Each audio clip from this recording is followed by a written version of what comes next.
오늘로 우리가 7번째 복음에 관한 이야기를 하고 있는데, 실상은 모든 설교 속에 복음이 담겨 있고 복음으로부터 주어진 빛들을 우리가 나누는 것이지만, 좀 더 집중해서 이런 시간을 갖는 것은 생각보다 교회를 오래 다니시고도 신앙생활을 오래 하시고도 복음을 많이 듣기는 했지만 복음이 무엇인가 하는 것에 대한 이해 혹은 나름의 어떤 진술을 하실 수 있는 성도님들이 생각보다 많지 않으시다라는 점 때문에 우리가 좀 그런 보강을 하고 있습니다.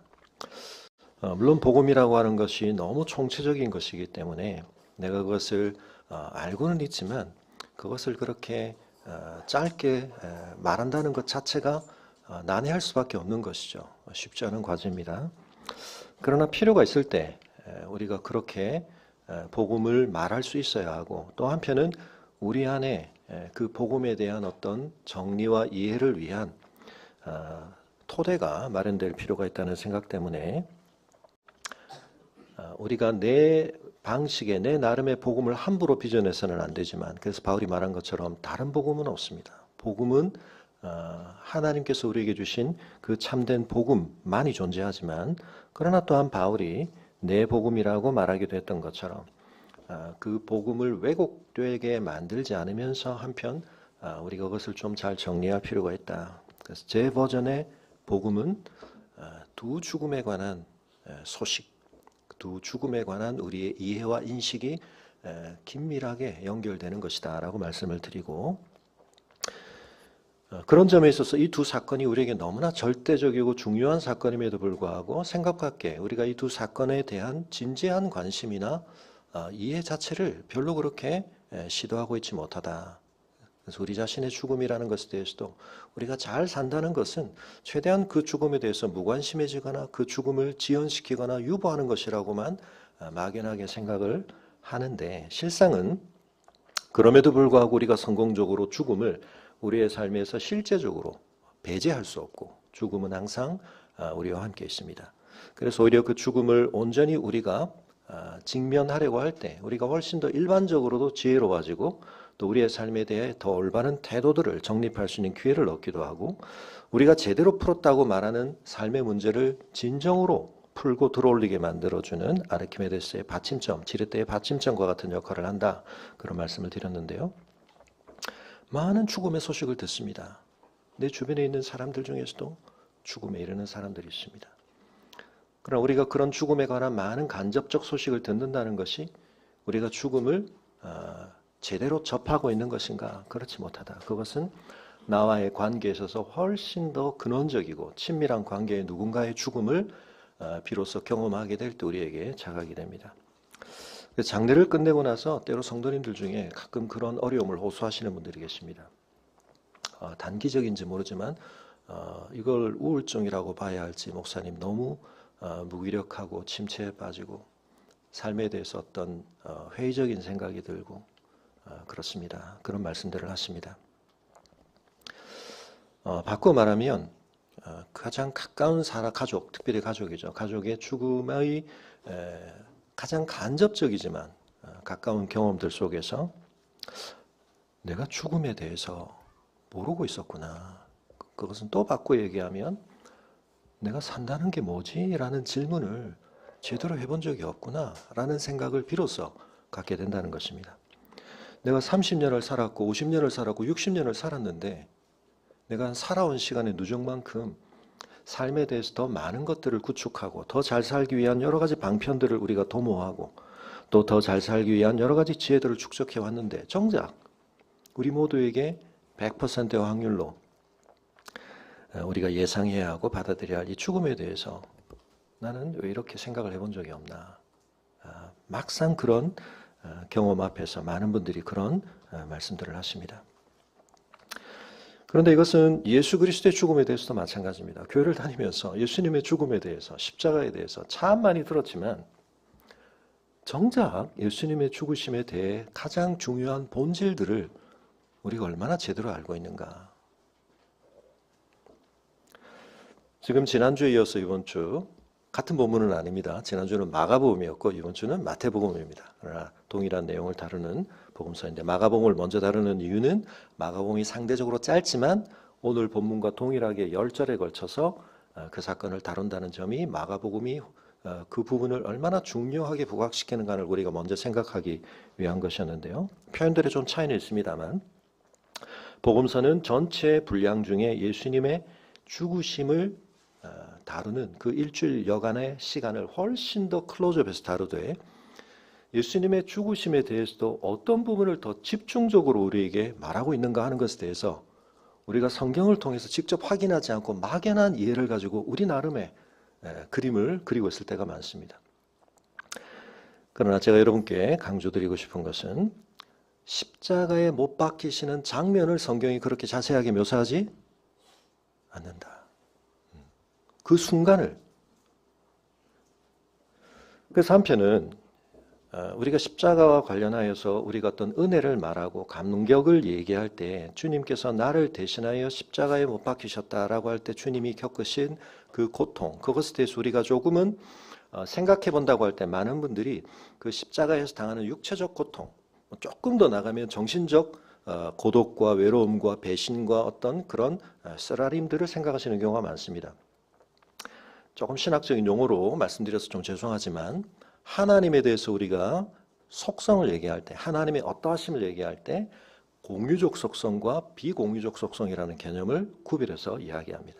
공유적 속성이라고 하는 것은 하나님께 있는 것이 어떤 속성인데 우리에게도 있는 어떤 측면들을 이야기합니다. 근데 비공유적 속성이라는 건 하나님의 자존하심이라든지 무소부재하심이라든지 이런 것들처럼 우리에게는 없는 건데 하나님께만 있는 어떤 것을 얘기합니다. 그런데 예수님께서는 참 인간이시자 참 하나님이시라는 우리에게는 참 이해하기 어려운 그런 독특한 person, 인격을 됨을 가지고 계시는데 그래서 그분 안에 있는 어떤 측면은 우리의 경험과 맞닿을 수 있고 또 그 측면을 우리는 깊이 생각해야 하는 측면들이 있습니다. 예수님께서 우리의 본이 되시고 우리의 선구자가 되신다. 뭐 이런 측면에서는 우리가 예수님을 본 삼고 예수님과 우리 사이에 많은 공통점을 얘기할 수 있습니다. 그러나 구원론과 관련된 특별히 측면에 있어서는 예수님과 우리 사이에는 건널 수 없는 간격이 있습니다. 그런데 십자가 위에서 예수님께서 달려 죽으셨다라고 말할 때 우리가 예수님의 어떤 것을 이해해 보려고 할 때 그 사건 속에 담긴 의미를 우리가 특별히 해석해 보려고 할 때 주의해야 할 것은 공유적 속성과 비공유적 속성이라고 말할 수 있는 그런 측면처럼 우리의 경험이나 우리의 어떤 것을 많이 투사해서 그것을 연장해서 좀 뻥튀기 시켜서 다 할 수 있는 측면이 있지만 그럴 수 없는 측면이 있다는 것을 우리가 잊지 말아야 한다는 것입니다.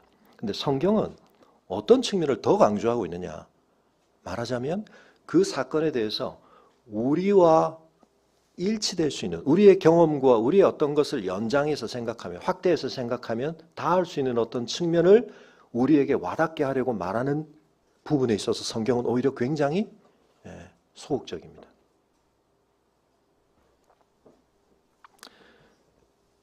근데 우리는 한편 묵상을 하면서 그 부분을 많이 채워 넣으면서 감격을 하기도 합니다. 또 그것이 잘못된 것은 아닙니다. 근데 주의할 점이 있습니다. 성경이 뭘 더 중요하게 말하느냐를 들으려고 하는 태도가 훨씬 중요하다는 것입니다. 예수님께 무엇이 가장 힘든 과제였나? 무엇이 십자가를 지시니 예수님께 가장 큰 어려움이었나를 이야기할 때 성경은 바로 지금 우리가 읽고 있는 이 장면을 중요하게 이야기하고 있다는 것입니다. 그런데 이 장면 속에서 제자들이 어떻게 하고 있었죠? 주님의 그 어려움에 동참하지 못하고 있다. 여러분 이건 예수님이 사람을 참 잘못 뽑으셨네. 예수님이 사람 보는 눈이 없으셨네. 12 중에서도 또 하필이면 셋을 더 선발까지 하셨는데 이 셋마저 이렇다니 예수님은 제자 양육에 실패하셨네. 그런 얘기를 하려는 게 아닙니다. 뭐죠? 이건 우리 모두에게 있는 심각한 한편의 숙제를 얘기하는 겁니다. 주님은 지금 가장 깊은 씨름을 하고 계시는데 누구보다 그것을 잘 알아야 할 그래서 바로 전에 유월절 만찬을 통해서 예수님의 죽으심의 의미를 스스로 해석해 주시며 너희는 나의 죽음을 이렇게 이해해야 한다라고 하는 주님 자신의 중요한 해석의 렌즈를 심어주려고 애쓰셨던 그 제자들이 예수님의 간곡한 당부에도 불구하고 마태가 강조하고 있고 마가복음도 강조했습니다. 몇 번에 걸쳤습니까? 적어도 기록된 것만 3번입니다. 반복됐습니다. 나와 함께 깨어 기도해야 한다. 근데 제자들은 어쩌다고요? 지쳐서이기도 하고 슬퍼서이기도 하지만 여러분 가장 중요한 건 도대체 일이 무슨 일인지에 대해서 이해할 마음도 없었고 이해할 수도 없었기 때문에 그들은 무력감에 빠져서일 수도 있고 주님이 가장 깊이 씨름하시는 것에 그들은 가장 물리적으로 가까운 곳에 있었지만 그곳에서 그것과 아무런 상관없는 태도, 상태에 빠져 있을 수밖에 없었다. 여러분 이건 우리에게 사실은 경고로 주어진 것입니다. 우리도 어쩔 수 있다고요? 십자가의 의미와 관련해서 이럴 수 있다는 겁니다. 여러분 겟세마네 동산에 관한 설교를 몇 번쯤 평생 들어보셨습니까? 그리고 그 설교는 여러분에게 어떤 적용점을 주었습니까?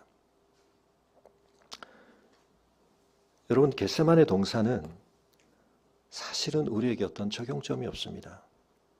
제 설교의 좀 중요한 제 특징이기도 한데 이번에 이제 우리 부흥회 강사로 오신 목사님께서 그 부분을 좀 같이 결을 맞춰 주셔서 감사했는데 그래서 뭘 어떻게 하라는 건가? 사실은 설교라는 말에 그런 게 있죠. 그래서 행위 지침을 달라 3대지로 하나 둘 셋 하고 났더니 이렇게 하고 이렇게 하고 이렇게 오케이. 근데 사실은 설교의 본질은 뭐냐면 하나님이 누구이시고 하나님이 무엇을 하셨는지를 선포하는 것입니다. 그분의 영광 앞에 서는 것입니다. 근데 그것이 잘 되면 그 안에서 따라 나오는 것들이 있습니다. 일일이 하나하나 세세하게 짚지 않아도 그것이 내 삶에 적용되어졌을 때 그것이 의미하는 바를 우리가 품고 우리의 씨름을 하게 되는 겁니다. 여러분 그런 설교에 있어서 이 겟세마네 동산은 가장 압권이라고 말할 수 있습니다.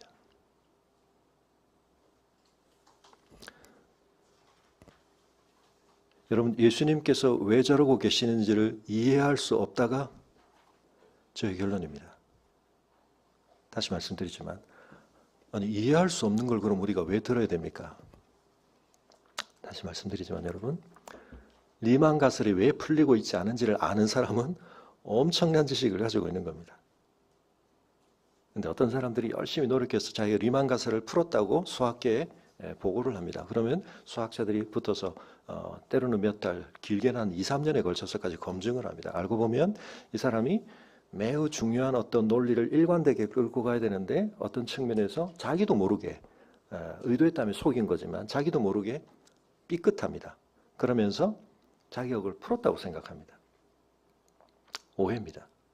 유지하고 있어야 될 어떤 일관성을 유지하지 못한 채 리만 가설이 직관적으로 말씀드리면 이게 프라임 넘버 소수에 관한 문제죠. 소수 속에 어떤 질서가 있는지 소수의 본성을 우리에게 좀 알려주는 건데 이게 왜 우리에게 심각한 문제가 되냐면 우리의 모든 암호 체계가 이 소수와 관련되어 있기 때문입니다. 이 소수를 찾아내기 어렵기 때문에 어마어마한 소수를 가지고 우리가 비밀 암호 체계를 다 만들어서 지금 양자 컴퓨터가 나오면 심각한 문제가 생긴다고 말하는 것 중에 하나가 이 프라임 넘버에 대한 모든 비밀이 이게 만약 어떤 질서와 패턴이 있다는 것이 알려지게 되면 비밀번호의 암호 체계의 모든 것들이 지금 우리가 구축한 방식으로는 이제 다 허물어지게 되기 때문에 이제 그런 문제가 있는 겁니다. 여러분, 이 점과 관련해서 왜 제가 이런 말씀을 드리냐면 이단과 관련해서 우리가 예배를 시작할 때 암송하는 또는 요즘 그냥 보고 읽으시지만 버전이 바뀐 다음에 사도신경이라고 하는 것이 교회 내적으로는 우리의 신앙을 함께 확인하고 세례를 주는 과정에서 신앙 고백을 하는 공통의 고백으로서 역할을 했지만 교회 밖으로는 우리의 믿는 바에 대해서 오해하거나 왜곡시키거나 심지어는 도전해오는 세력들의 잘못된 주장을 반박하기 위해서 최소한의 우리의 믿는 바를 천명하는 그런 역할을 하는 겁니다. 제일 간단한 그것은 성부를 믿습니다. 성자를 믿습니다. 성령을 믿습니다라고 하는 아주 짧은 뼈대를 가지고 있는데 이게 점점 어떻게 되죠? 길어집니다. 왜요? 거기에 대해서 우리가 적어도 조금은 분명하게 대응을 해야 될 심각한 도전들이 존재해왔기 때문에 거기에 대한 짤막짤막한 설명들이, 수식어들이 붙게 되는 거죠. 근데 상대적으로 어디가 깁니까? 성자에 대한 고백이 깁니다. 이유는 뭐죠? 성자께서는 우리의 몸으로 보여지고 경험되어지는 분으로 구체화되어 나타나셨기 때문에 이번에 대해서 가장 심각한 오해가 발생할 여지가 많았기 때문이라고 말할 수 있습니다. 그래서 예수 그리스도를 아는 것이 너무나 중요합니다. 요한복음이 마지막에 기록하였던 것처럼 예수가 누구이신가를 아는 것이 우리의 생명을 결정하기 때문이다. 그런데 그 예수가 누구이신가와 관련하여 가장 중요한 부분이 뭐라고요? 예수님 자신의 죽으심이라고 말하고 있기 때문에 그 죽으심의 본질을 이해하는 것은 너무나 중요하다는 것입니다. 그러므로 여러분, 이단들을 구별할 때 사실은 그 이단들이 결과적으로 사회에서 문제가 되는 것은 지금 뭐 통일교와 그런 것처럼 이게 정치 문제라든지 또는 JMS가 그런 것처럼 도덕적인 문제라든지 뭐 이런 문제들과 관련해서 이슈가 될 때 우리는 비로소 이제 그런 세상적인 관심과 또 기준을 가지게 되지만 우리 내적으로는 여러분 가장 간단합니다. 사도신경 고백을 가지고 우리가 대입을 해봐야 됩니다. 그래서 우리가 계속 반복하고 있는 웨스트민스터 신앙고백서 또 하이델베르그 교리문답에서 이 사도신경이 굉장히 중요하게, 십계명과 사도신경이 중요하게 다뤄지는 것입니다. 예수님이 누구이신가? 삼위일체가 뭔가? 교리적으로 너무 어렵고 별로 뭐 이해를 해보려고 해도 이해가 잘 안 돼요. 맞습니다. 이해가 잘 안 되는 게 맞는데 그럼에도 불구하고 그걸 유지하는 게 왜 중요한지를 우리 신앙의 선배들은 사도신경의 구조 안에 말해놓은 겁니다. 삼위일체 신앙을 갖는 것이 굉장히 중요합니다. 하나님이 삼위일체이시다라는 사실을 이해하는 것이 중요하고 그 이위 하나님으로서 예수 그리스도가 누구이신가를 아는 것이 너무나 중요합니다. 여러분, 이전과 관련해서 굳이 설교 시간에 제가 뭐 언급을 좀 안 하고 싶기는 했습니다만 지난주에 잠깐만 영상을 보겠습니다. 지난주에 제가 언급했던 그 이단이 바로 여기와 관련된 것인데요.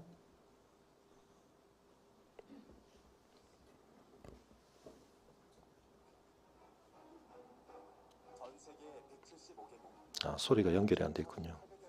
일단 간단하게만 보시죠.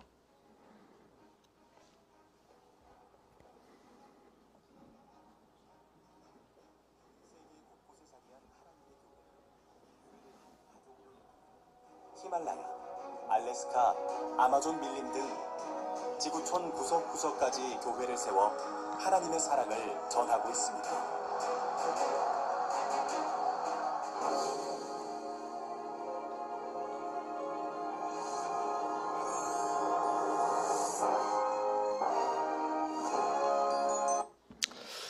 네. 하나님의 교회 총회본부가 순회동에 있습니다. 그리고 제일 중요한 대표 교회가 지금 백현동에 있습니다. 네. 그냥 화면 이제 닫아주시고요. 예전에는 안상홍 증인회라고 알려지기도 했는데 지금은 이제 장길자 씨가 교주가 됐죠. 자기들의 그냥 홍보에 따르면 전 세계적으로 교인이 한 몇 명쯤 될까요?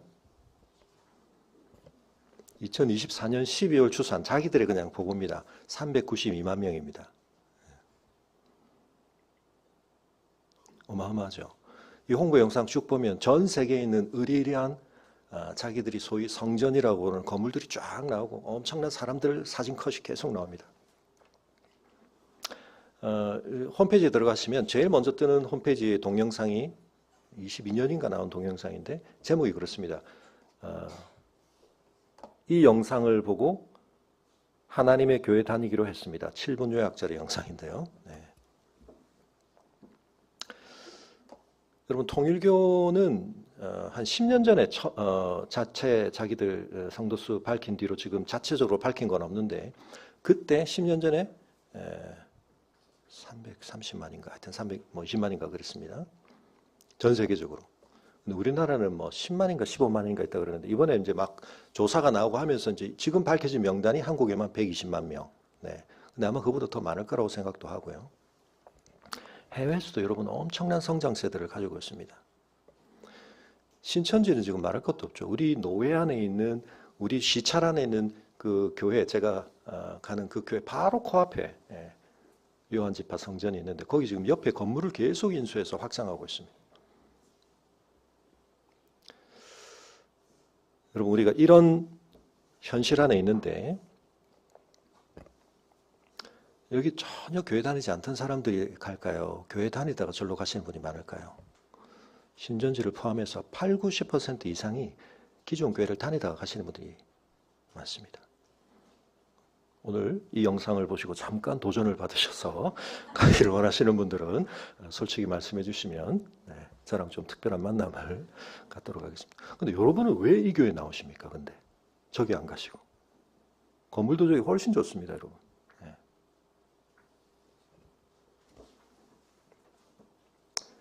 여러분의 마음속에 그래도 이 교회를 통해서 하나님의 진리가 조금은 더 올바르게 우리에게 전해지고 있기 때문이라고 생각합니다라는 고백이 있으시기를 바랍니다.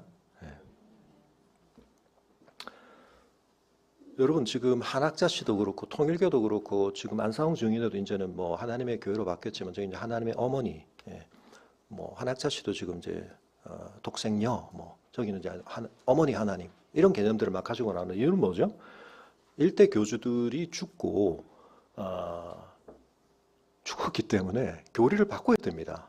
바꿀 수밖에 없습니다.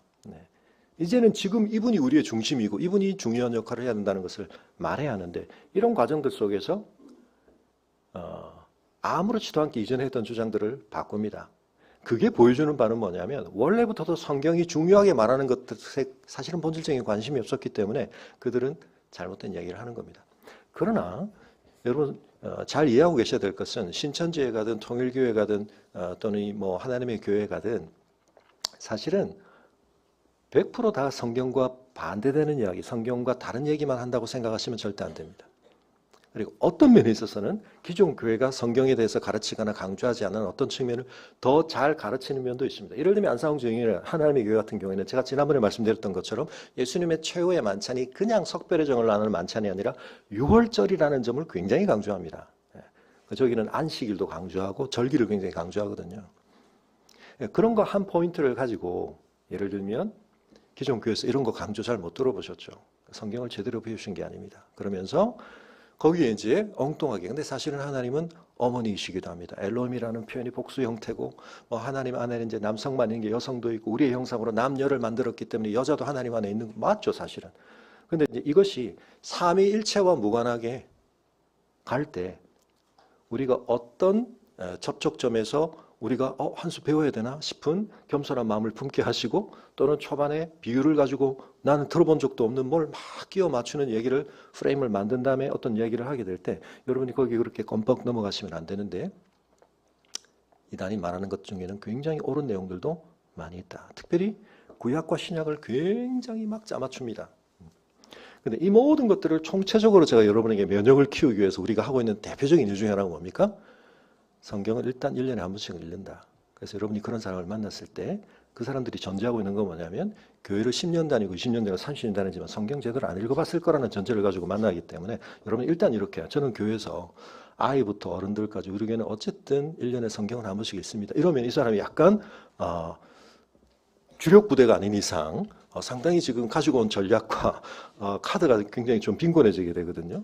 그 다음 예를 들면 제가 여러분에게 말씀드렸던 예수님의 십자가의 죽음의 중심성에 대해서 혹시 아시는지 예수님께서 부활하신 다음 그 몸을 가지시고 자신을 드러내시되 자신을 뭘 가지고 설명을 하셨는가? 뭘 가지고 설명하셨습니까? 구약을 가지고 설명하셨죠. 그런데 지난주에 말씀드렸습니다. 그걸 가지고 뭘 입증하셨습니까? 인자가 하나님의 약속된 메시아가 이런 고난을 받고 영광에 들어가야 할 것이 아니냐. 그리고 예수님께서 유월절 만찬에서 뭘 강조하셨다고요? 나의 죽음은 유월절 어린 양의 죽음이다. 예수님께서 변화산 위에서 뭘 얘기하셨다고요? 모세와 엘리야와 더불어 돌아가실 것에 대해서 예수님의 죽으심의 중요성을 얘기해야 합니다. 여러분 통일교도 그리고 통일교 원리 강론으로부터 여러 가지 뭐 사실은 이 짜집기를 많이 해서 이단 교리들이 계속 버전들이 생기게 되는데 그래서 예수님의 십자가가 우리에게 가져다주는 그 구원의 유일무이한 측면에 대해서 그걸 어떻게든 희석시키거나 훼손시키려고 합니다. 그래서 여러분 우리가 이어서 계속 얘기할 것이지만 부활에 대해서는 제가 여러 번 말씀드려요. 부활이 구약에 예언되어 있습니까? 안 되어 있습니까? 어디 있다고요?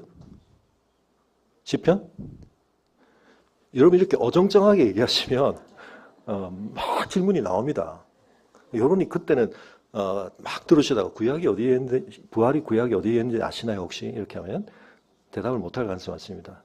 시편 16편 여러분. 근데 그렇게만 말하고 나면 JMS라든지 이런 사람들 뭐라고 한다고요? 우리도 성경을 나름의 방식으로 해석하기 때문에 당신하고 우리가 해석이 달라서 그런 겁니다. 그러면 뭐라고 딱 얘기해야 됩니까? 사도행전 2장 베드로의 설교 속에 시편 16편을 그대로 인용하면서 뭐라고요? 다윗이 미리 보는 거로 그리스도의 부활을 말했다. 그대로 있잖아요. 신약을 적어도 하나님의 말씀으로 인정을 안 하면 이제 이단도 아니거든요, 그거는. 그럼 여기서 이제 게임이 끝나야 되는데 끝나지 않습니다. 근데 여러분이 잘 들으시다가 이렇게 이제 몇 가지 펀치를 날리시면 어느 정도의 대응이 되는데, 근데 여러분 그걸 훨씬 넘어서서 우리가 소극적으로 단지 이단에 빠지지 않기 위해서나 이단을 물리치기 위해서가 아니라 그 진리가 나에게 내 총체적인 세계관으로서 어떤 이단이 아니라 이 세상의 어떤 종교를 넘어선 모든 인간들의 세계관보다 가장 옳고 중요하다는 것이 나에게 확신되어지는 측면에 있어서 예수 그리스도의 죽으심이 왜 중요합니까?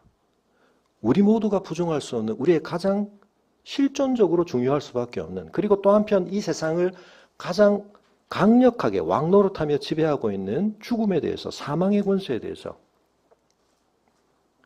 우리는 분명하게 그것을 이야기할 수 있고 거기에 대해서 답을 가지고 있기 때문인 것입니다. 여러분 그런 점과 관련하여서 다시 돌아가서 왜 삼위일체가 중요하냐. 여러분 십자가가 우리에게 은혜가 되는 지점을 조금 확장을 하셔야 됩니다. 나를 구원하셨다. 우리를 구원하셨다. 십자가 사건은 우리 그런 효력, 혜택을 가지는 게 맞습니다. 그러나 더 깊이 들어갔을 때 여러분 이 겟세마네 동산의 이 장면이 왜 우리에게 낯서냐 하면 우리는 이해할 수 없는 어떤 씨름을 주님이 너무 심각하게 하고 계시기 때문입니다. 왜 주님이 저걸 저렇게 힘들어 하시지?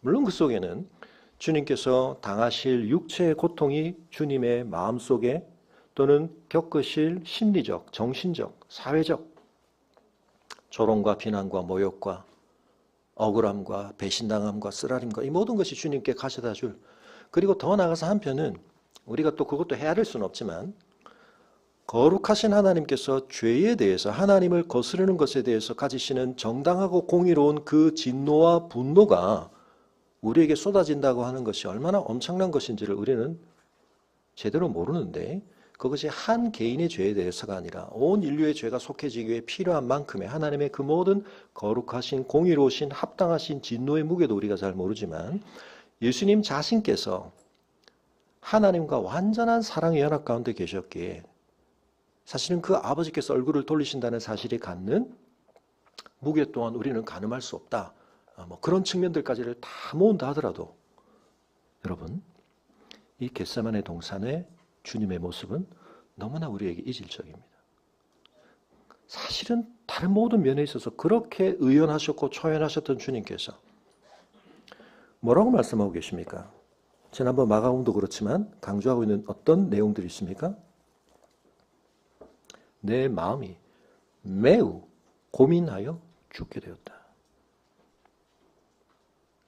그리고 주님이 기도하신 태도를 마가도 누가도 무릎을 꿇으셨다. 근데 마태가 제일 그 점을 자세하게 기록하고 얼굴을 땅에 대시고, 사실은 예수님이 무릎만 꿇으신 게 아니라 얼굴을 땅에 대시고 지금 기도를 하고 계십니다.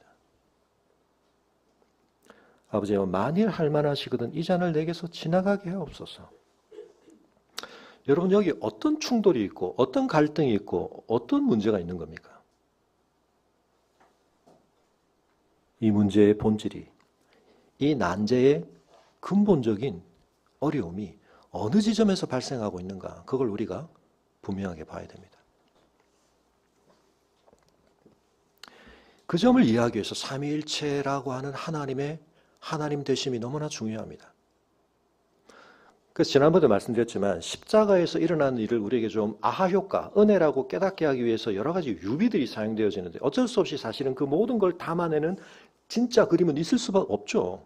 지도를 우리가 쓰기 위해서 2차원 평면에 3차원을 갖다 놓는데 그건 어쩔 수 없이 어느 공면들을 왜곡할 수밖에 없는 겁니다. 지구를 그대로 옮길 수는 없는 거니까. 근데 여러분 마찬가지입니다. 십자가에서 있었던 그 모든 일을 우리가 어떤 단면을 잘라서 어떤 측면만 우리가 좀 떼어내어서 생각해 보면서 그 측면 속에서 우리가 어떤 감동을 받는 건 괜찮지만 그 한 장의 지도를 가지고 그 한 컷의 사진을 가지고 실제 전체를 내가 다 이해했다고 착각하면 안 되는, 거기는 오히려 훨씬 더 많은 오해가 깃들게 되는 겁니다. 대신 매 많은 아이라든지 뭐 철로에서 일 내리는 기관사 뭐 그런 얘기도 드렸지만 삼일체와 관련해서 제가 처음 교회를 나가기 시작했을 때 저도 궁금했는데 교사 선생님께서 어떤 설명을 해주셨는데 그날 제 마음에 너무 그게 이해가 잘 되더라고요. 근데 지금 보니까 그게 이단사상입니다, 여러분. 그 양태론이라는 건데요. 그때 그분이 뭐라고 말씀해요? 그때는 TV 채널이 그렇게 많지 않았습니다. 막 케이블이 있고 이러지 않았습니다. 주로 보는 게 3개. SBS 생긴 게 한참 되니까. 7번, 9번, 11번 아닙니까? KBS2도 아니었고 그건 뭐였습니까? TBC였습니까? 뭐였습니까? 그때는 7번, 9번, 11번이었습니다. 한 배우가 7번에서는 선생님으로 나오고 11번에서는 형사로 나오고 9번에서는 그냥 평범한 아버지로 나오잖아. 삼일체는 그런 거야. 와,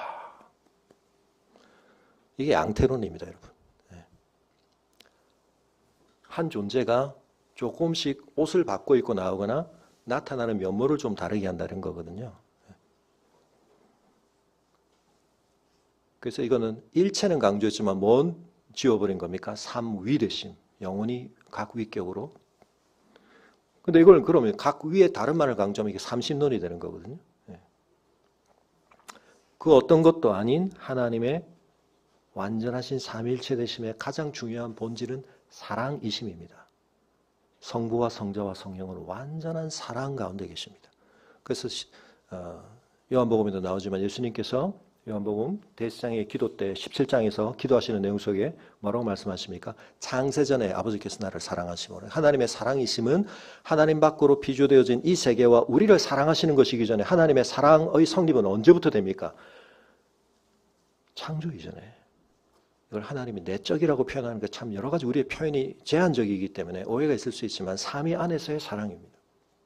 그 사랑의 충만함이 흘러넘쳐 우리를 지으신 것이고, 그래서 요한 1서가 구원이라든지 구속과 관련된 표현을 뭐라고 쓴다고요? 사귐으로 쓴다고. 저 요한 1서 설교하면서 사용과 사귐을 우리가 잘 구별해야 된다. 사귐의 대상으로 우리를 지으셨다. 우리를 초청하셨다. 이것이 굉장히 중요한 복음의 성격이라는 말씀을 말씀드렸고, 그래서 그 몸으로 부름받은 우리 안에도 사랑이라고 하는 것이 가장 중요한 큰 계명이 되는 겁니다. 그게 하나님의 본질이고 그 하나님의 본성과 하나님의 하나님 되심의 은혜를 우리가 아는 자라는 가장 중요한 증표는 내 이웃을 내 몸과 같이 사랑하는 것을 통해 나타나야 하고, 원수조차 사랑하는 것으로, 오른쪽 뺨을 때리는데 왼쪽 뺨을 돌려내는 것으로, 겉옷을 빼앗는데 속옷까지 내어주는 것으로, 오리를 가자고 하는데 십리를 가는 사람의 모습으로 나타나야 한다. 그 사람은 하나님을 아는 사람이다. 근데 하나님을 잘 안다고 말하면서 형제를 사랑하지 않으면 그 사람은 거짓말할 가능성이 많거나 자기를 속이고 있을 가능성이 많다.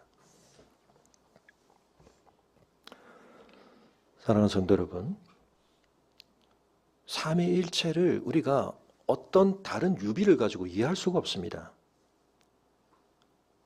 그럼 이해를 포기해야 되겠네요. 그렇지 않습니다. 이해는 안 되지만 그 이해라는 말은 결국 우리의 이미 형성된 통념이나 직관에 의해서 형성된 어떤 개념의 틀에 그게 그대로 구겨 들어가지가 않는다는 뜻입니다. 그러나 그렇게 안 된다고 해서 우리가 그것과의 관련성을 무시하거나 없애도 된다 그렇게 말하지 않습니다. 그때 필요한 태도가 뭡니까? 그게 경외, 지혜입니다. 이해할 수 없지만 그것을 무시하지 않는 태도, 오히려 그것을 더 바라보는 태도, 겸손하게, 그리고 그것에 대해서 우리가 가져야 할 가장 올바른 자세를 올바르게 정립하는 태도, 그것이 경외입니다. 지혜입니다. 여러분, 이단들에게 없는 게 뭐냐? 하나님의 어미하심에 대해서, 하나님의 참된 영광에 대해서 애착이 없습니다.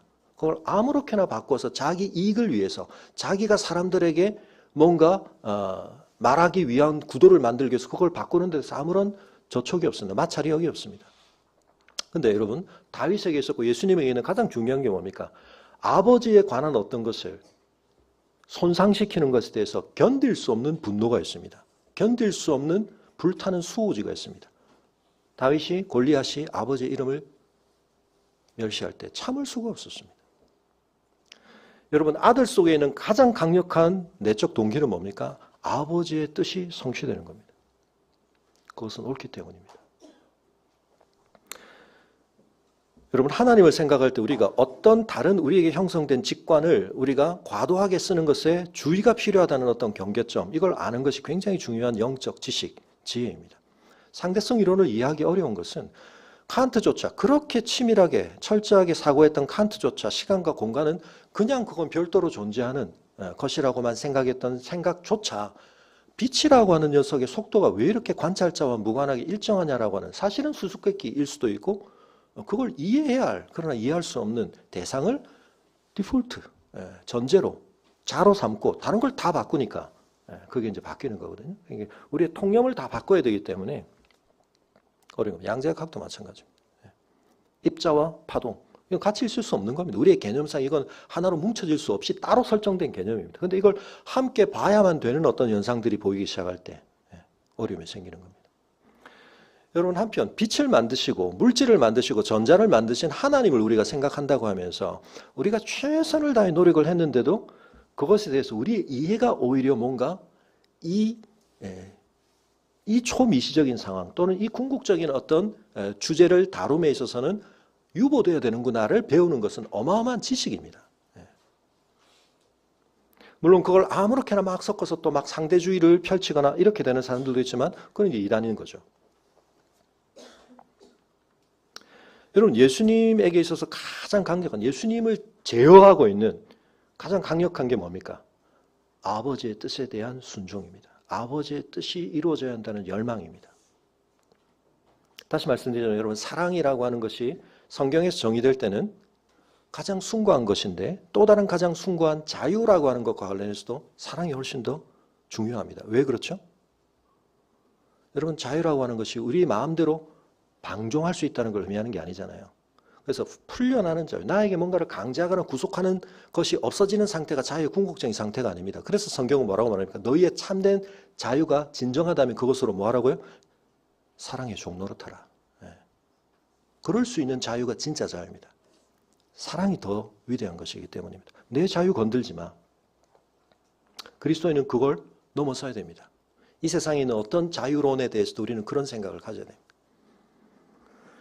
여러분, 그런 측면과 관련해서 예수님을 아무것도 구속할 수가 없습니다. 사실 이 장면 뒤에 오는 체포자가 왔을 때 예수님께서 뭐라고 말씀하셨습니까? 사실은 내가 원하기만 하면 하나님께서, 내 아버지께서 천사들을 보내셔서 또는 더 강력한 방식으로 저들을 압도할 수가 없어서 주님이 지금 체포되시는 게 아니라는 겁니다. 한편은 유다의 배반과 종교 지도자들의 그 머리를 싸맨 골몰함 속에서 그 현실 속에서 유용했던 한 방법, 로마의 처형법을 사용한다든지 빌라도의 비겁함이나 이 모든 것들이 짜맞춰져고 합력하여 총합을 이루어서 예수 그리스도의 죽으심이라는 사건을 빚어내고 있지만 여러분, 그 속에 담겨있는, 깃들어 있는 가장 중요한 인과적인 가장 중요한 힘은 뭡니까? 주님의 선택입니다. 아버지에 대한 주님의 사랑입니다. 죽음의 자신을 내어주시겠다는 겁니다. 여러분, 그 점과 관련해서 이 십자가의 은혜가 은혜로 이해되어지는 데 있어서는 하나님을 구속하는 다른 외적 요인이, 외적 조건이 없다는 사실을 이해하는 것이 굉장히 중요합니다. 다른 많은, 그럼 해리포터에 대한 얘기 다음 주에도 조금 더 자세히 하겠지만 사실은 그 작가가 올해 9월에 그 옛날에 트위터 X, 자기 고백을 올렸죠. 그래서 내 안에 God-shaped vacuum이 있다. 내 안에 하나님이 만들어 놓은, 하나님이 아니고는 그 어거스틴의 고백 비슷한 거죠. 채워질 수 없는 어떤 진공, 공백이 있다. 성공회에서 자랐고 지금은 스코틀랜드 장로교 신앙을 어느 정도 가지고 있지만, 그래서 해리포터와 관련해서도 뭐 그런 얘기들인데 다음 주에 제가 좀 더 얘기를 드리겠습니다만, 근데 여러분, 그 지점과 관련해서 사실은 볼드모트가 뭐에 매여 있죠. 예. 그리고 그 얘기가 이야기로 성립되는 데는 사실은 다 설명되지 않는 또 다른 암묵적인 어떤 것이 있는데 그건 그냥 설정으로 받아들이는 겁니다. 타노스가 왜 그럴 수 있는지 그냥 인피니티 스톤이 그렇다는 걸 그냥 받아들이는 겁니다. 이런 것들이 사실은 그걸 이제 문제지 삼기 시작하는 순간 모든 게 사실은 설명력을 잃어버리고 시시해져 버리죠. 근데 여러분, 이 십자가 사건을 통해서 우리에게 전해지는 이 씨름이, 이 우주적인 전투가 시시하지 않은 이유는 여기에 가장 궁극적인 것에 대해서 우리가 깨달아야 할 중요한 원리가 유지되고 있기 때문입니다. 하나님이 하나님보다 더 어쩔 수 없이 큰 위력을 가지거나 하나님조차 벗어날 수 없는 어떤 운명이라든지 헬라 철학이 신에 대해서 상정하는, 그래서 제우스가 프로메테우스를 고문하는 거 아닙니까? 네. 여러분, 그런 뭔가 더 막연한 궁극적인 어떤 것이 없습니다. 하나님이 가장 궁극적이십니다. 여기서 어떤 질문이 그래서 파생되느냐 하면, 그러면 그런 하나님이 왜 애초에 이렇게 풀어야 할 문제가 발생하는 것을 허용했는가? 적어도 조장하지는 않았다 하더라도, 유발하지는 않았더라도.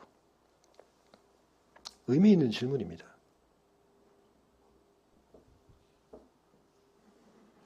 그리고 그 답이 여기 있습니다. 여러분, 하나님께서는 죄를 창조하지 않으셨습니다. 하나님이 죄를 조장하지 않으셨습니다. 그러나 죄가 발생할 여지를 하나님은 분명히 열어두셨습니다.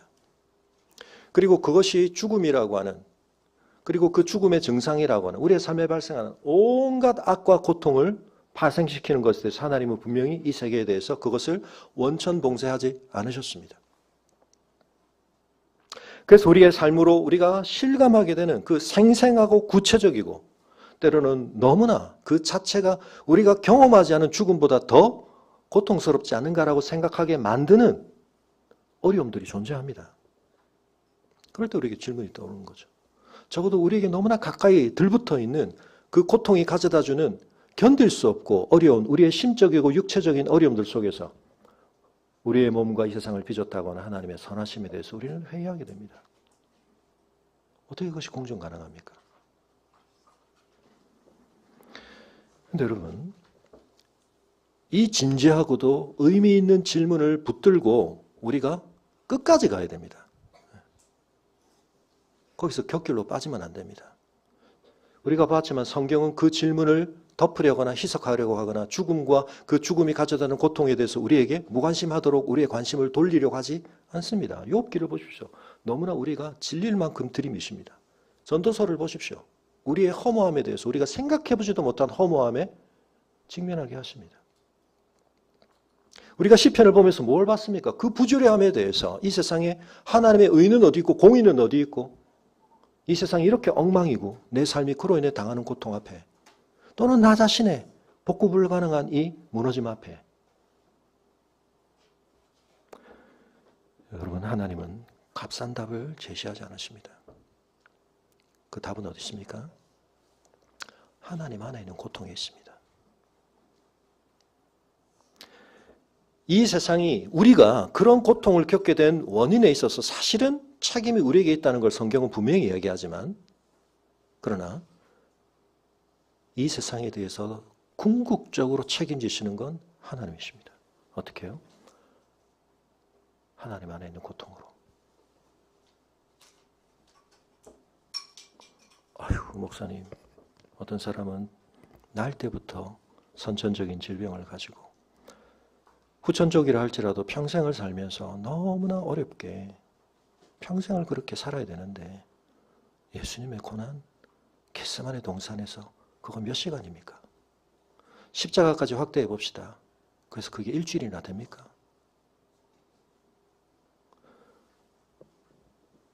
제가 겪는, 누군가가 이 땅 위에서 삶을 통해 겪는, 또는 그 부조리한 이 세상의 억압과 착취 속에서 아슈비츠에서 고문당하는 그곳에서 한 사람이 몸으로 겪고 마음으로 겪어내는 그 모든 고통의 총합이 그걸로 어떻게 퉁쳐집니까?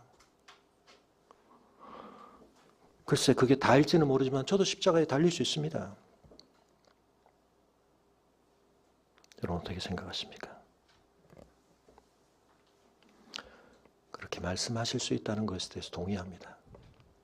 근데 제가 동의할 수 없는 건 제가 이해하지 못하지만 엄연한 사실로 받아들이는 이 예수 그리스도 안에 있는 고난의 깊이를 저도 누구도 다 헤아리지 못하는데 그것이 우리에게 발생한 모든 고난의 무게와 고통이 가져다주는 훼손과 그 파괴적 결과를 상쇄하고 남는 정도가 아니라 그것을 뒤집어 엎으시는 것이라는 점을 저는 믿습니다. 여러분 그거 믿으십니까? 여러분이 십자가의 복음을 아시는 겁니다. 그걸 믿을 때 하나님께 더 씌워졌던 온갖 오명에 대해서 십자가 위에서 그분께 쏟아졌던 야, 너나 구원하고 봐. 응? 남 구원하는 건 둘째치고 너를 그렇게 입증해봐.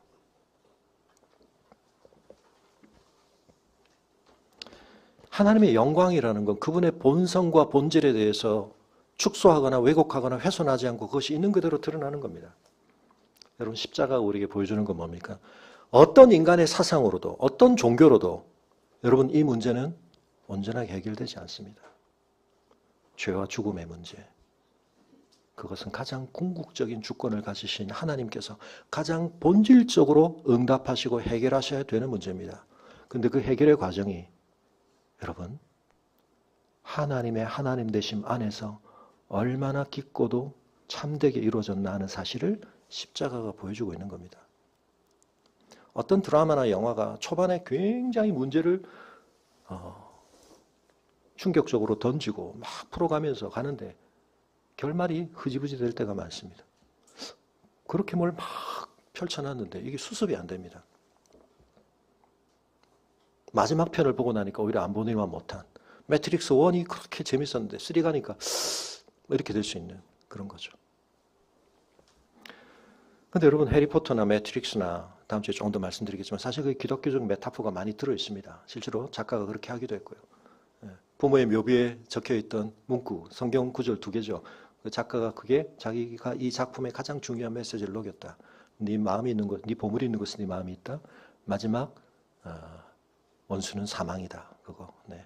볼드모트의 설정 자체, 죽음을 두려워하는 볼드모트. 그 볼드모트가 사실은 왜 망하게 되는가와 관련해서 희생을 이해하지, 희생적 사랑을 이해하지 못하고 우정의 신실함을 이해하지 못하고 그 어떤 여러 가지 것들이 결국 자멸하게 되는 뭐 이런 것들 담겨 있는데요.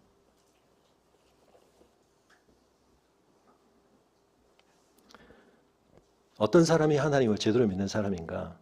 하나님의 명성과 이름에 대해서 누가 뭐라고 할 때 내 자존심이 긁히는 것보다 그게 더 가슴 아픈 사람, 아들의 영을 가진 사람입니다. 그러나 그렇다고 해서 그 사람에게 물맷돌을 던질 필요는 없습니다. 우리가 그 아픔에 대해서 하나님의 진리를 가지고 응답해 줄 수 있는 유일한 길은 뭐죠? 함께 아파해 주고 그러나 그 속에서 절망하지 않는 겁니다. 왜냐하면 그 아픔이 그 고통이 이 세상을 삼키는 게 아닙니다. 우리 존재를 완전히 결정짓지 못합니다.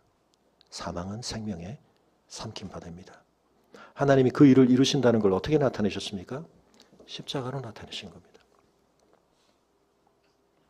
그래서 여러분, 예수님께서 왜 이렇게 슬퍼하시지? 왜 이렇게 힘들어하시지? 그거 연구하실 필요가 없습니다. 연구해봐야 알 수가 없습니다. 리만 가서는 풀릴지 모릅니다. 그러나 이건 우리가 내 안에 담을 수 있는 게 아닙니다. 왜냐하면 우리가 그릇 자체가 다르기 때문입니다. 내 경험을 유추하고 보니까 예수님 그때 그러신 게 이해가 돼요. 오해한 겁니다, 여러분. 아무도 이해할 수 없습니다.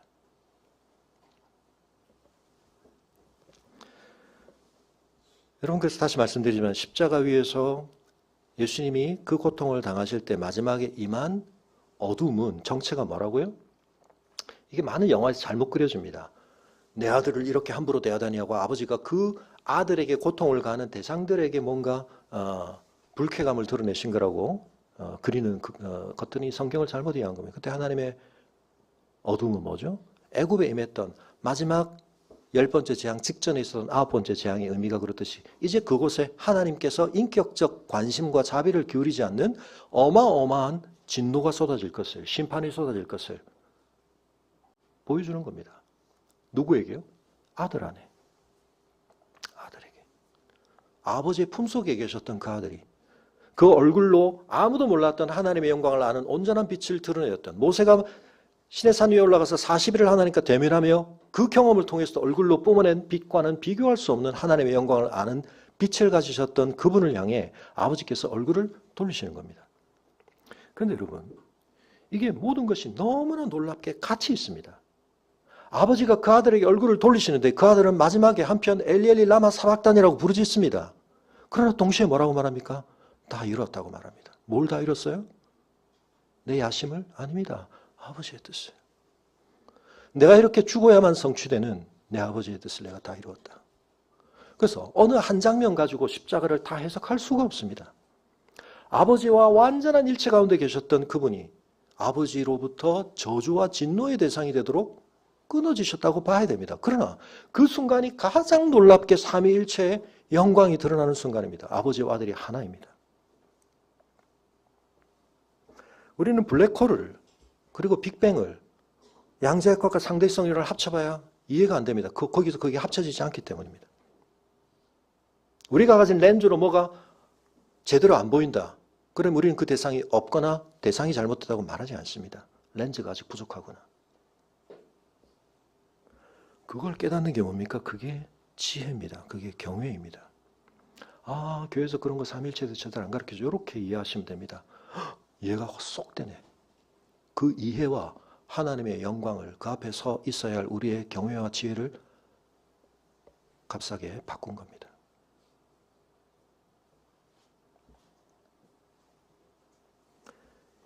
이 어둠이 뒤덮인 십자가에서 그 어디에서도 발견할 수 없는 빛이 나옵니다.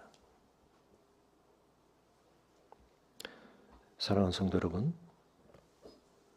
예수 그리스도께서 하신 이 씨름을 그러나 한편은 여기서 우리가 본받아야 하고 본받을 수 있습니다. 그건 뭐죠? 이것이 참된 사람의 모습이다. 참된 아들의 모습이다. 뭐죠? 내 모든 것이 한편은 정당한 이유까지 포함하여 내가 이 장면을, 이 순간을, 이 자리를 피할 수만 있다면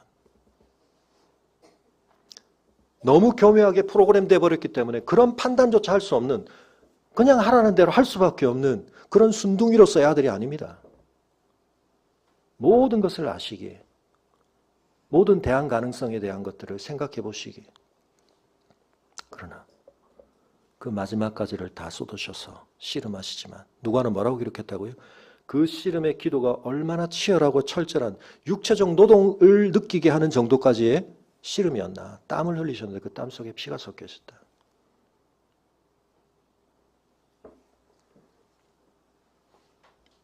여러분 그 속에서 아버지께 순종하는 것. 이 세상에서 우리가 직면하는 많은 문제들 앞에서 목사님 이 문제를 어떻게 풀어가야 됩니까? 제가 그 문제에 대한 모든 답을 가지고 있지는 않습니다. 그러나 여러분에게 제가 목사로서 자신 있게 드릴 수 있는 말씀이 있습니다. 십자가 앞으로 가십시오. 십자가 속에서 이 문제를 바라보시고 십자가를 지고 따르기로 씨름하십시오. 많은 분들이 그렇게 합니다. 저를 보고 죽으라는 말씀이네요. 맞습니다. 근데 제가 드린 말씀이 아니고 주님께서 뭐라고요? 살고자 하는 자는 죽는다. 그때 살고자 하는 나의 수준에서 나의 관점에서 나의 판단 안에서 내가 고려할 때 이래야 내가 살지. 근데 거기에 대해서 죽되 막무가내로 자살하라는 말씀이 아닙니다. 예수님께서 그래서 한 생명이 천하보다 귀하다고 분명히 말씀하신 겁니다. 너희가 다른 걸 다 갖고도 생명을 잃으면 무슨 소용이 있느냐. 생명의 무가치함을 예수님께서 말씀하신 게 아니라고 그랬죠. 진짜 사는 길은 뭐라고요? 우리가 아담적 인류의 본성에 속한 관점과 기준으로 사는 것이 아니라 예수 그리스도의 DNA를 가지고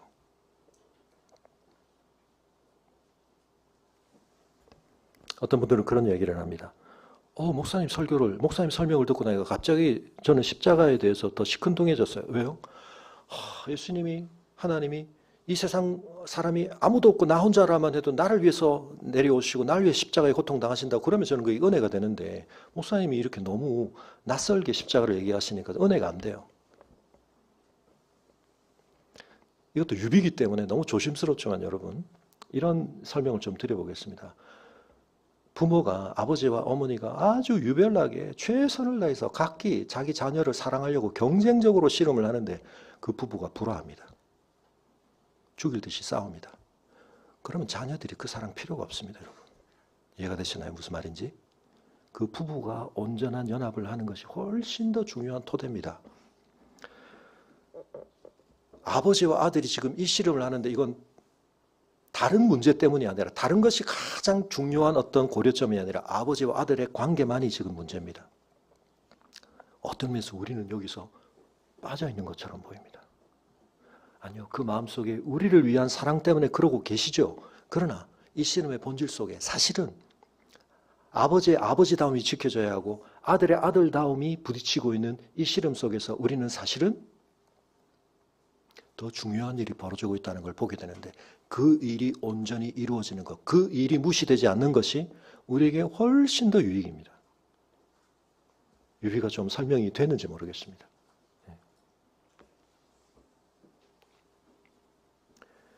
아버지하고 아들은 어떻게든 상관없는데요. 아버지는 나를 위해 주시고 아들은 나를 위해 주시고 아버지와 아들과의 관계가 그렇게 되면 우리의 구원은 깨지는 겁니다, 여러분.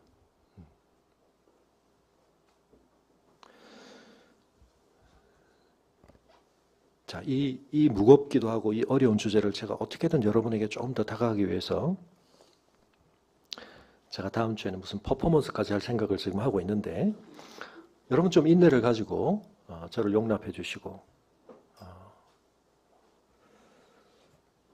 근데 여러분 이것이 십자가의 영광입니다. 그 영광 앞에서 내가 십자가를 너무 피상적으로 보고 있었고 너무 가볍게 보고 있었다는 사실이 혹시라도 느껴지셨다면 여러분 오늘 은혜를 받으신 겁니다. 이 사건 속에 그런 이단들이 아무렇게나 입맛대로 해체해버리고 재조합해버린 것 속에는 결코 담길 수 없는 이 세상의 가장 어려운 문제를 온전하게 푸시는 하나님의 결단과 하나님의 지혜와 하나님의 능력과 하나님의 일관되심과 그 깊이를 측량할 수 없는 하나님의 사랑이 있다는 사실에 대해서 뭔가 내가 좀 더 눈을 열어보고 마음을 열어봐야 되겠다는 생각이 드신다면 여러분 오늘 은혜를 받으신 겁니다. 누가 나를 설득하려고 해도 누가 나에게 새로운 비전을 보여주려고 해도 그것 가지고 해석되지도 넘어서지지도 않는 내 인생의 지나온 과거의 아픔이든 내 현재의 시름거리든 내 미래에 대한 불안한 전망이든 근데 이것이 이 불안하기 이를 데 없고 이 비참하기 이를 데 없고 이해 불가능할 만큼 너무나 난해하기 이를 데 없는 이 십자가 앞으로 가져가 보면 거기서 뭔가 빛을 받을 수 있을지도 모르겠다는 약간의 기대가 생긴다면 여러분 오늘 은혜를 받으신 겁니다. 사랑하는 성도 여러분, 십자가 앞으로 우리가 더 나아가며 성령께서 우리 마음속에 인쳐주셔서 여러분 하나님께서 무슨 죄 문제를 해결하는데 죽음 문제를 해결하는데 이렇게 이해도 안 되는 난리법석을 치시나 왜 자기 아들을 십자가에 막 쇼하시나 다음 주에 좀 더 말씀드리겠지만 여기에 또 좀 심각하게 제가 그리스도의 십자가에서 굉장히 중요하게 말씀드렸던 도덕적 영향론 이론이라고 하는 게 있습니다. 그런 관점으로 십자가를 그저 보려고 하는 이런 태도들 속에 깃들어 있는 한계 가지고는 이 영광이 보이지 않는다. 그건 십자가를 사실은 오해한 겁니다.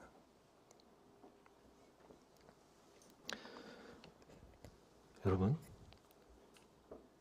예수 그리스도의 십자가가 얼마나 우리에게 난제인가. 하나님이 쇼를 하고 계신 게 아니라면 이 순간 주님께서 이 몸부림치시는 것이 알맹이 없는 허상의 그냥 몸부림이 아니라면 여러분 그 속에 우리의 모든 문제가 왜 십자가에서 해결되는가에 대해서 적어도 우리가 기대할 수 있게 만드는 중요한 단서가 거기에 있습니다. 우리 시간 함께 자리에서 일어나겠습니다. 삼위일체 하나님께서 이 세상을 창조하시고 이 세상에 섭리하시고 이 세상을 구속해 가시되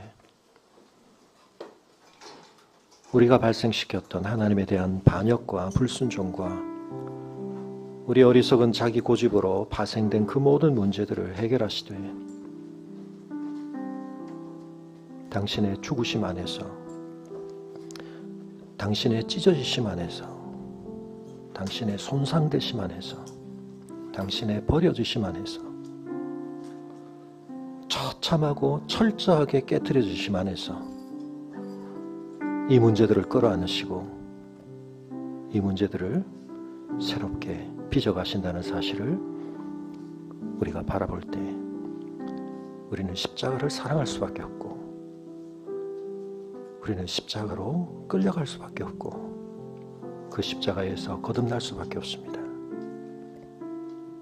여러분의 어떤 문제들이 여러분의 어떤 마음의 상태들이 십자가로부터 멀어지게 하는 것이 아니라 십자가를 향해 다가가게 한다면 그 자체는 우리에게 고통이지만 그 자체는 우리에게 마이너스지만 무한한 플러스를 얻으시게 될 것입니다. 그 시간 함께 그런 마음을 가지고 겟세마네 동산에 홀로 씨름하셨던 주님, 우리가 그 주님을 다 이해할 수 없지만 우리는 그 주님과 함께 하겠습니다. 그리고 주님만큼은 결코 안 되겠지만 아버지께서 우리를 향해 품으신 그 뜻이 온전히 이루어질 때까지 포기하지 않고 우리도 순종하며 씨름하겠습니다. 결단을 담아 함께 기도하겠습니다.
아버지 하나님, 하나님을 제대로 알지 못하기에, 우리 자신을 제대로 알지 못하기에 이 세상에서 무슨 일이 벌어지고 있는지 다 알지 못하기에 저희의 좁고 왜곡된 마음 안에서 하나님을 비난하고 하나님을 의심하고 하나님께서 가장 중요한 일을 하셨다고 말씀하시는 십자가를 조롱하고 심지어는 그 십자가에 대해서 무관심했던 저희들, 또 세상의 그런 시선과 목소리들 앞에 침묵했던 저희들 불쌍히 여겨 주시옵소서.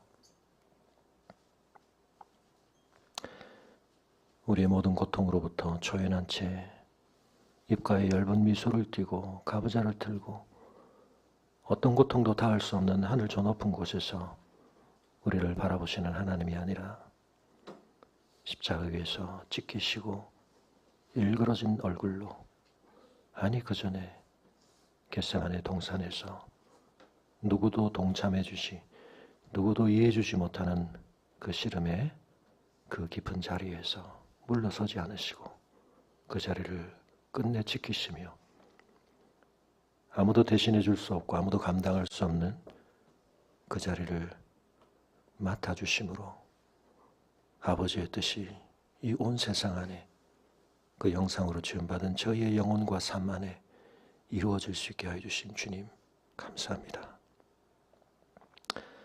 십자가를 더 깊이 알아가며 우리의 제한되고 왜곡된 이해의 틀을 벗어나서 성령께서 우리 안에 조명해 주시고 깨닫게 하시고 인쳐 주시는 은혜를 따라 우리도 아들의 영을 받은 자들답게 아버지의 영광 앞에, 아버지의 뜻 앞에 죽기까지 순종하는 자로 설 수 있도록 주님이 그러셨듯이 아버지의 선하신 진심을 이해하고 아버지의 참되신 주권과 권능을 신뢰함으로 버티게 하시고 이겨내는 저희들 될 수 있도록 저희들을 도와주시옵소서.